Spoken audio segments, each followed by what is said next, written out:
Привет! Вы на канале Коска, меня зовут Кудинова Наташа, и сегодня мы с вами будем говорить о вязании на заказ для чайников, ваша любимая тема, и старые вопросы и новые ответы. Видимо, сезон начался, и многие из вас начинают вязать на заказ, либо к ним приходят люди, которые задают вопрос о том, а свяжи-ка ты мне, дорогая, что-то. И об этом мы немного поговорим, о том, о ваших правах, о ваших обязанностях как мастера и о правах и обязанностях клиента. Это вводная тема, много об этом мы уже говорили в течение этого разговора, но, как всегда, будет что-то новенькое, что-то мы повторим для закрепления, особенно для тех, кто впервые с этим сталкивается.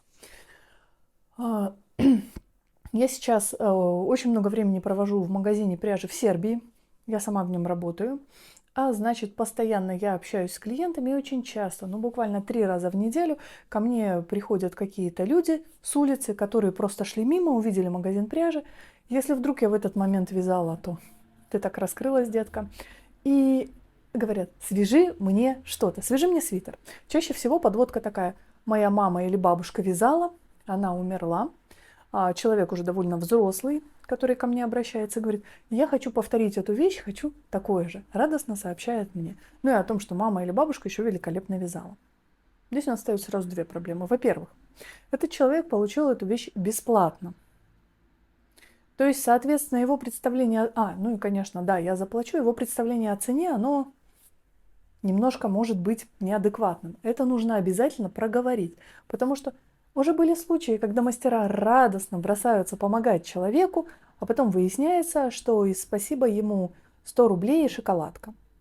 Это не совсем то, чего мы хотим. Поэтому давайте поговорим об этапах того, как мы работаем с заказчиком, чего мы получаем и вообще для всех ли и всегда ли хорошо работать на заказ.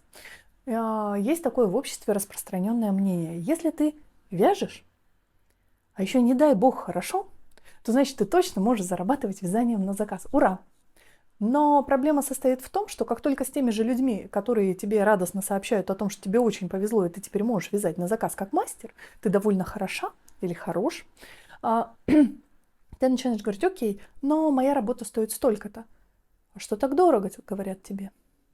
И здесь оказывается, что не все, кто в восторге от твоей работы и тебе говорят и поддерживают тебя как мастера, вообще готовы платить за твою работу. Это так, в теории.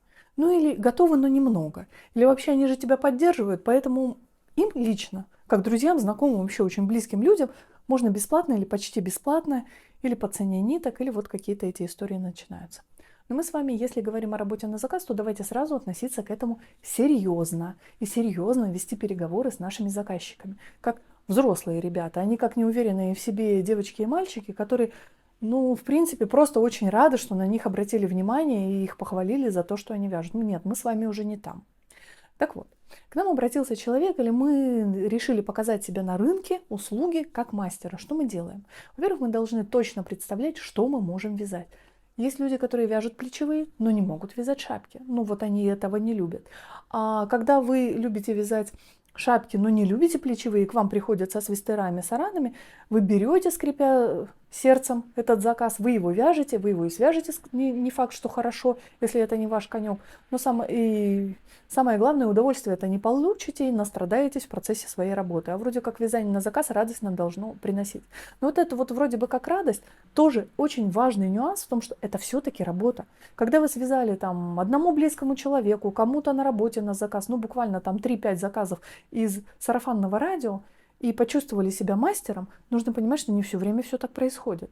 Либо, когда вы просто встаете на этот путь мастера, вы часто будете сталкиваться с вещами, которые вас не радуют. И вы должны понимать, что делать из любимого хобби любимую работу, это очень хорошо пишут в мотивационных книжках о том, что это хорошая история. Но я, как человек, который из любимого хобби делает любимую работу, а потом идет дальше и уже делает магазин пряжи, а дальше уже и пряжу, прекрасно понимает, что это все работа.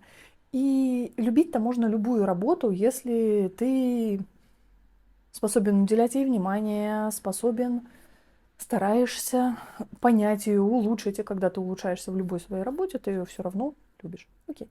Об этом поговорили, вводная часть закончена. А теперь об этапах. На что вы имеете право? Вы имеете право на оплату труда. Если вы вяжете на заказ, значит человек должен оплатить вашу работу. Но как человек об этом узнает? Значит, вы должны ему сообщить. еще вы должны иметь четкие рамки для себя, прописанные цены, что за сколько вы делаете. Потому что если вы случайно оказываетесь внезапно в ситуации, когда вы должны определить цену на свою работу, и либо соглашаетесь, но откладываете ее на потом, либо в попыхах случайным образом ее называя, ни вы не будете довольны этим, либо ваш заказчик не будет доволен. Поэтому у вас должен быть прайс. Если вы сегодня только задумываетесь о том, как вы будете работать, вы должны уже сегодня сесть и сформировать свой прайс. Возможно, вы будете его корректировать. Но основное вы должны понимать, что там шапка стоит не 300 рублей, а вот столько-то, платье стоит там не 1000 рублей, а вот столько-то, там маечка стоит такую-то цену. Естественно, будут коэффициенты поправки на цвет, темное всегда тяжелее вязать, чем светлое. Будут коэффициенты поправок на материал. То же самое происходит у швей. Если они работают со сложными материалами, эта работа стоит дороже.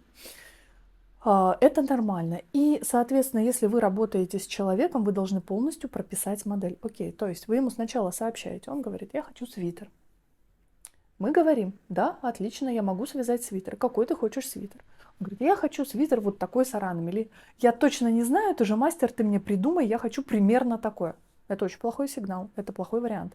У вас должно быть четкое ТЗ. Картинка, по которой вы вяжете, модель прорисованная, которую вы согласовали там на листочке, где косы, какого она размера, до какой она длины.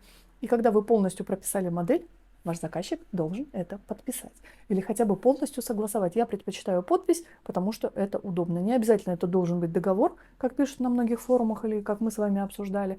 Это может быть просто понятное ТЗ, где человек прочитал, ознакомился и согласился с тем, что это выглядит так.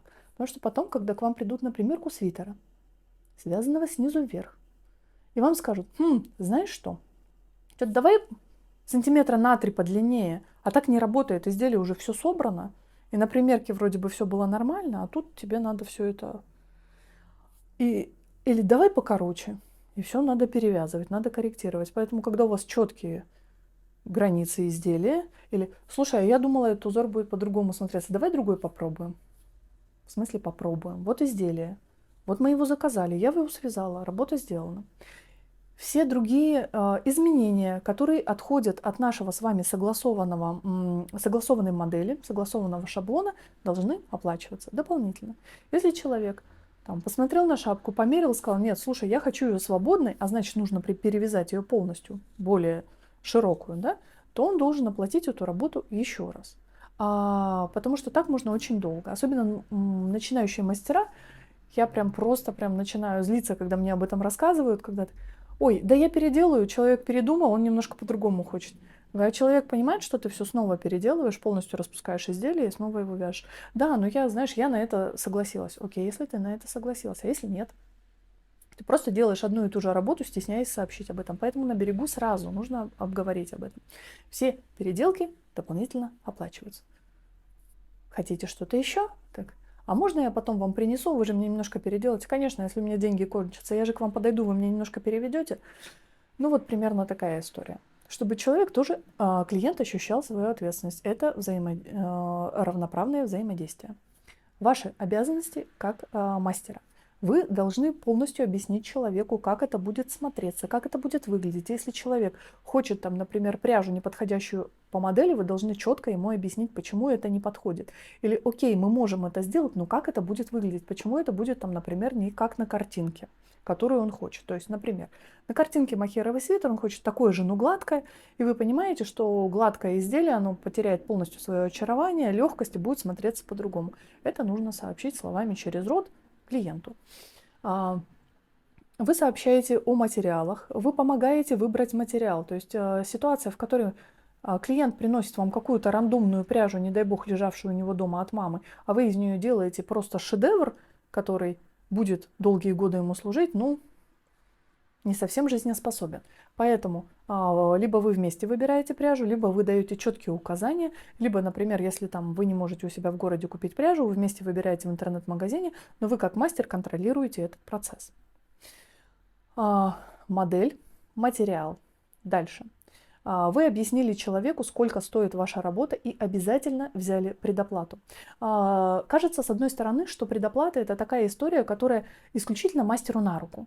Вот он зафиксировал клиента, никуда он от него не денется. Да, И это ваше право. Потому что работу вы уже начинаете выполнять. Вы не можете свою работу оттуда достать и сказать, ну окей, ничего, он не заплатил, я эту работу в другой свитер переложу. Так не работает. Поэтому клиент должен тоже ощущать свою ответственность за этот процесс и приходить на примерки, если они необходимы, и, соответственно, забирать свой заказ в нужную дату. Если вы за платье в 10 тысяч взяли предоплату 300 рублей, то ваш клиент абсолютно со свободным сердцем будет пропускать примерки, вообще забивать на все, не приходить и вообще заберет когда-нибудь свое платье, потому что у него там ничего не болит, он ничего не ждет, вообще сумма такая, траты, и вообще можно забыть один стаканчик кофе. Если у вас предоплата за шапку, шапка, например, условные цифры мы сейчас обсуждаем, стоит 3000 рублей, 30 евро, вы взяли половину, то человек уже существенно оплатил. Там, например, материалы оплачиваются отдельно от предоплаты. Предоплата за материалы – это не предоплата за работу, это важно. И вы дальше работаете, человек знает, что у него там денежка заплачена, он уже ждет, он знает, когда ему забирать, и это тоже дисциплинирует клиента. Потому что потом, когда у нас часто работа сделана, а работа большая, предоплата взята маленькая, и там еще большое тело, которое нужно оплатить, тело цены, то человек может это просто тянуть там, до зарплаты, до следующего момента, а вы работу сделали, денежку не получили. Не очень приятно. Сейчас я очень много таких историй слышу, и вот о позиционировании на рынке мы говорим с вами об отношении клиента, но очень важно еще понять, кому вы вообще будете продавать. Если мы вяжем в России, например, в каком-то небольшом городе, в Бийске, Саратове, Заринске, Чите, и у нас внутри города очень мало людей, которые готовы за это платить адекватные цены, адекватные для вас, и вы будете работать внутри своего населенного пункта за сильно более меньшие деньги, то, конечно, нам нужна социальная площадка, где нас найдут люди с любой точки страны или мира. Если мы переехали в другую страну и сейчас ищем для себя новых клиентов, либо снова налаживаем контакты со своими старыми клиентами, то, соответственно, скорее всего, социальные сети вам придется вести на 2 или более языках, это раз. А во-вторых, конечно, либо вы продаете внутри страны, ориентируетесь на рынок страны, либо вы работаете на весь мир и, соответственно, ориентируетесь на свои цены, свои пожелания, но главное дойти до своего клиента. Как всегда, мастер не просто вяжет, как многие говорят, я бы просто вязала и ничем больше не занимался, но еще и должен заниматься своим позиционированием, своим продвижением. Об этом мы тоже много говорили в этом цикле. Не будем сегодня на этом останавливаться. Наши права и обязанности. Мы не рассказали о наших обязанностях до конца. Кроме этого, я очень рекомендую вам для каждого изделия сделать памятку об уходе. Из разных материалов это будет разная памятка. Вы должны сообщить клиенту, не просто рассказав на словах, он об этом забудет, но лучше положить в упаковку небольшую распечатанную инструкцию о том, как это стирать, как это сушить, как это ухаживать. Вот буквально на Медне у меня произошло. Приходят ко мне сербские клиентки и говорят: Наташа, нам так понравилась пряжа, мы просто в восторге. Все хорошо, но рукава очень вытянулись. У изделия, а материал, конечно, волшебный. Со смехом говорят мне клиентки и говорят, нам бы другой материал, который не вытягивается. Но есть, во-первых, маленькая проблемка. Мы с ними говорим на разных языках, и мой сербский очень плох. И так как я вам уже говорила, начав говорить по-сербски, я практически полностью потеряла английский. То есть я на прием работаю, я понять могу, а ответить мне нечем. У меня там совсем слов никаких не валяется. Поэтому как-то мы там выясняем, и я к ним пристаю, как вы стирали изделия? Да, вы стирали. Как же вы сушили? Он говорит, я все знаю, Наташа, я делала все правильно, я мастер с большим стажем. Я говорю, нет, расскажи мне, как ты это делала. Ты сушила изделие на поверхности? Конечно, я постирала его руками и сушила его на поверхности, только рукава свисали. Барабанная дробь. То есть мы разложили изделие, видимо, на сушке, рукава свисали и рукава вытянулись. Меринос. По мнению мастера с большим стажем, проблема в пряже. Он говорит, все в порядке, не волнуйся, я перевязала. Я перевязала, рукава будут скатываться. О том, как ухаживать за изделием, мы сегодня не будем разговаривать. Мы об этом просто каждый раз, когда говорим о пряже, говорим. Но на всякий случай, если вдруг у вас нет полного понимания, у нас на сайте и в Сербии на сербском языке, английском, в России на русском языке можно купить инструкцию об уходе за каждым материалом. Там коротко, по пунктам, четко, чтобы точно уж вы не путались. Это лично для вас, чтобы, если у вас есть сомнения, вы не все знаете об уходе. Чтобы предупреждать своих уже клиентов. Окей. И человек абсолютно уверен, что, просто вот такая пряжа. Она в теле пуловера не вытягивается, а в рукавах вытягивается. Подлость какая. Поэтому клиент, конечно, об этом не знает, и мы должны его предупреждать. Также вот тут буквально короткое время назад ко мне пришла девушка, которая рассказала: слушай, я, говорит, раньше ты не знала, мне подарили кашемировый свитер. Я его в машинке постирала, он сел. Я так расстроилась, пошла читать про кашемир. Понятно, что кашемировый свитер ей подарили покупной из магазина, и человек, который дарил, он просто, даже не подумал, что может такая оказия приключиться. Но мы с вами как мастера, которые будут точно иметь последствия после того, как клиент совершит ошибку, и очень вероятно, что нас обвинят в этой ошибке, должны себя предохранить, свое изделие и работу, а также нашего клиента от негативных эмоций. Мы должны ему об этом рассказать. Также, выбирая стратегию, мастера часто выбирают между вязанием на заказ или продажей готовых изделий. Здесь для каждого свое. Теперь еще есть третье прекрасное направление – написание схем и мастер-класса. Я вижу, что мастер-классы и схемы начинают писать люди, которые вчера научились вязать, а завтра они уже это продают. Я не против этой стратегии. Есть люди, которые быстро схватывают, понимают, но нужно также понимать, что такое отношение к мастер-классам и к вязанию, когда ты там вчера 3 петли связала, а сегодня ты уже вяжешь на заказ, может быть двояко, если ты не вяжешь сначала для ближнего круга и набиваешь руку, а сразу идешь с этим в мир и это людям предлагаешь. Это то, что я лично для себя называю хендмейдом, то, что, на мой вкус, еще не является мастерством. Назовем это так. Про ценообразование. Про ценообразование мы еще с вами не поговорили. Есть несколько стратегий, их мы тоже отдельно обсуждали, и у нас с вами прям есть про это отдельное видео, как мы цены формируем. И после того, какой бы мы прекрасной схемой, которую нашли в интернете, не воспользовались, все равно у нас будет поправка на ветер, потому что мы живем в разных местах, потому что мы по-разному умеем продвигаться, и условно, если мы продвигаемся в рамках небольшого города и совсем не занимаемся соцсетями, или там мы продвигаемся в Москве, или мы продвигаемся в Германии, у нас будет разная ценовая политика. Но есть несколько вариантов. Первое, это когда мы считаем деньги по метражу пряжи, вот сколько вы провязали, вот вы какую-то сумму для этого придумали, не знаю, там 3 рубля, 5 рублей, там придумайте свое, либо посчитайте, если есть такая возможность по предыдущим заказам, либо по заказам ваших коллег, если вы общаетесь, либо второй вариант, когда мы считаем по часам, почасовая оплата. Тоже ориентируясь, в общем-то, на тот свой доход, который мы можем получить. К сожалению, вязанием на заказ 1 000 000 сложновато получить. По крайней мере, для этого нужна очень хорошая проработанная стратегия с хорошим именем. А к этому долгая дорожка. И, в общем-то, две стратегии. Сейчас объясню на примере вот этой шапочки. Очень мне захотелось розовенькое повязать девчата.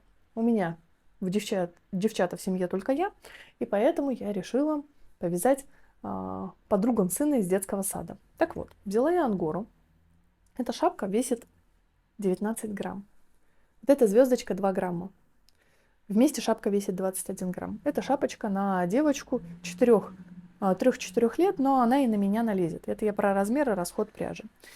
Пряжа здесь, пусть будет 20 грамм, это примерно на 400 рублей, 450 динар или 3,5 евро, чтобы для всех было понятно. Так вот, есть такая система, когда мы просто расход на пряжу умножаем на 3. Вообще никто нам не мешает, конечно, умножать на 4, на 2 или на 5, но, на мой взгляд, к этому есть вопросы. То есть я могу связать вот такую пряжу, вот такую шапочку, пряжа, на которой на 400 рублей. Могу заменить ангору, которая очень дорогая, но легкая, на меринос, которого я потрачу больше, но в деньгах это будет 250 рублей примерно по текущим ценам. На что? Кашемир, плюс-минус такая же цена, но его на эту шапочку все-таки побольше уйдет, наверное, граммочек на 10. Соответственно, чуть-чуть побольше мы потратим. То есть получится, что у нас самая дорогая шапка из кашемира, точно такая же, этой же модели, этого же размера, дешевая из мериноса, тоже хорошего материала, и вот из ангоры вот такая. То есть за ангоровую шапку по этой системе я получу, чего там, 1200 рублей. Для кого-то хорошо, для кого-то нехорошо, это вы сами для себя определите, но, то есть, соответственно, с пряжей эта шапка обойдется в 1600. На мой вкус довольно дешевато, Если мы считаем по времени, то я посчитаю, что я эту шапку буду вязать примерно 5 часов. Я должна посчитать, сколько стоит мой рабочий день, разделить его на количество часов, которые я могу вязать. Это не 8 часов в день. Если я ничего не путаю, по ГОСТам у нас, по стандартам, вязальщица могла вязать 6 часов без значительного урона здоровью, а не то, как по 12 часов мы иной раз вяжем. Понятно, что эпизодически такое может быть, но мы не можем рассчитывать свой вязальный день рабочий как вязальщица по 8 часов. Это быстро приведет к износу нашего организма, и это будет нехорошо. Так, соответственно, по итогу всегда маленькие вещи будут стоить дороже, чем большие вещи. То есть, если мы засечем одинаковое количество пряжи и одинаковое количество времени, по цену, исходя из той и другой системы, и посчитаем, например, на платье, которое бы я вязала для девочки, такой же. Когда мы получим цену, мы увидим, что та цена не вполне адекватна рынку, а шапка дешевая. Соответственно, шапки по факту всегда дороже продаются, а большие изделия дешевле. Это такое хозяйки на заметку называется. То есть все маленькие игрушечки. И если вы работаете, например, для ярмарок, вы решаете выбрать для себя стратегию не работы на заказ, но или работа на заказ и поиска клиентов на ярмарке на будущее, но еще и выходить на ярмарки, то важно, то понятно, что ярмарка в Барнауле при продаже вязаных вещей приносит очень мало результата, какие бы прекрасными они не были, потому что туда приходят люди, которые в случайном порядке не готовы много денег потратить. Если мы приходим в Москве или Санкт-Петербурге, это будет повыгоднее история. Если мы приходим еще где-нибудь, то, может быть, у нас будет совсем другой результат. Нужно разведку на местности произвести. И, соответственно, когда мы идем на ярмарку, мы можем с собой взять несколько таких очень красивых и больших привлекающих вещей внимания. Может быть, мы их продадим, но совершенно на это рассчитывать не стоит. Вот маленькие шапочки, митинги, носочки, может быть, какие-то, не знаю, как-то бактусы, снудики, маленькие сумочки, вязаные игрушечки. Большим удовольствием пойдет. Вот как мы сейчас видим по ярмаркам города Белграда, это небольшие вещи от 1500 до 3000, ну, соответственно, чем больше цена, тем меньше ты этих вещей можешь продать, а вот там за 1000, за 1500 какие-то совсем маленькие вещи, но они будут легко продаваться. Они должны привлекать внимание, и обязательно, возможно, у вас будет там какой-то большой пул, но продавать вы все время будете что-то одно, что нравится конкретно людям, приходящим в этом месте на эту ярмарку, не знаю, красные беретики или красные шапочки с 2 оборотами, которые там в очередной раз модны. Что-то вот такое будет продаваться. Мы поговорили с вами о нашей ответственности, об ответственности клиента и о том, что мы должны делать для нашего клиента. Если вас заинтересовала эта тема, вы можете больше посмотреть видео в этом плейлисте и подробнее посмотреть про ценообразование, продвижение и про те проблемы, с которыми вы можете столкнуться и как себя предохранить от них. Надеюсь, было интересно и полезно. Всем уютного вязания. И напишите мне свои отзывы, начинаете ли вы работать на заказ, либо уже работали. Как для вас работал этот опыт и какие советы вы бы дали вязальщицам, которые только начинают работать на заказ. Всем хорошего дня. Пока.